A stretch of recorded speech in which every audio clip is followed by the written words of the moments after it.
Hi viewers, welcome to taste of wonder kitchen. Chicken 65 செய்ய போகிறோம். இதுக்கு தேவையான பொருள்கள் இஞ்சி, பூண்டு, ஒரு பச்சை மிளகாய், கொஞ்சோண்டு புதினா, கொஞ்சம் மல்லி. இது எல்லாத்தையும் ஒன்றா பேஸ்ட் மாதிரி முதல்ல நம்ம அரைச்சிக்கணும்.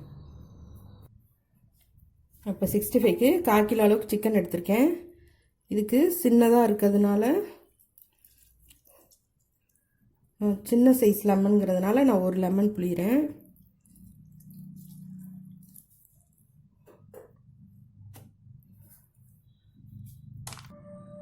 இப்போ நம்ம லெமனை புளிஞ்சிட்டோம். இப்போ நம்ம காட்டின இந்த இஞ்சி, பூண்டு, பச்சை மிளகாய், புதினா, மல்லி பேஸ்ட்டாக நான் அரைச்சி வச்சுருக்கேன். அதையும் இதோடு சேர்த்துடணும்.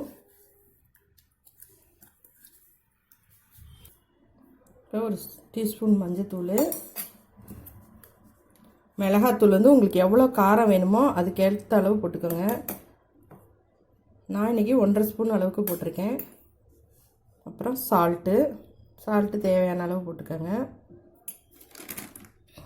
இது எல்லாத்தையும் நல்லா ஒன்றா கலந்துருங்க.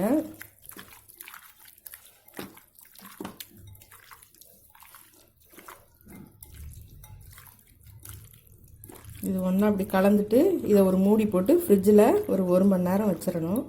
நம்ம அதுக்கப்புறம் தான் கார்ன்ஃப்ளவரும் கொஞ்சம் மைதாவும் கலந்து நம்ம 65 போட்டுக்கலாம். இப்போ நான் 65க்கு ஒரு 2 மணி நேரம் ஆயிடுச்சு நான் ஊற வச்சு. இப்போ அதை வெளியில் எடுத்துகிட்டு இதில் 1 ஸ்பூன் அளவுக்கு மைதா சேர்க்குறேன்.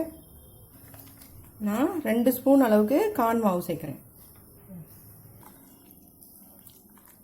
இது முன்னாடியே சேர்த்து வைக்க வேண்டாம். போடுற நேரம் நம்ம கார்ன்ஃப்ளவர் மாவையும் மைதாவையும் சேர்த்து போட்டுக்கலாம்.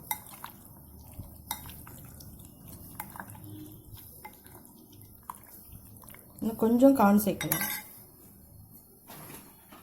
இப்போ 3 ஸ்பூன் அளவுக்கு கார்ன்ஃப்ளவர் மாவு, 1 ஸ்பூன் மைதா மாவு சேர்த்துருக்கேன். போதும், இந்த அளவு சரியாக இருக்குது. இப்போ நம்ம எண்ணெயை காய வச்சு இதை போட்டு எடுத்துருவோம்.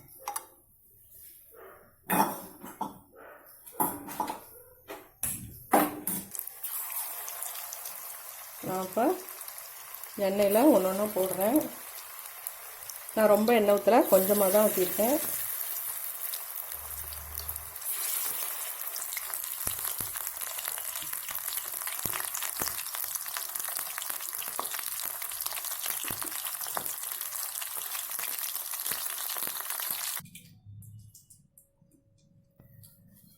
நம்மளோட சிக்கன் 65 ரெடி ஆகிடுச்சு. நீங்களும் இது மாதிரி வீட்டில் ட்ரை பண்ணி பாருங்கள். நான் எந்த கலரும் சேர்க்கலை.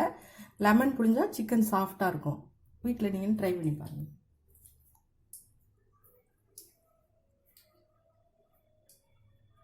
இந்த வீடியோ பிடிச்சிருந்துச்சுன்னா லைக் பண்ணுங்கள். மறக்காமல் டேஸ்ட் ஆஃப் ஒண்டர் கிச்சன் சேனலை சப்ஸ்கிரைப் பண்ணுங்கள்.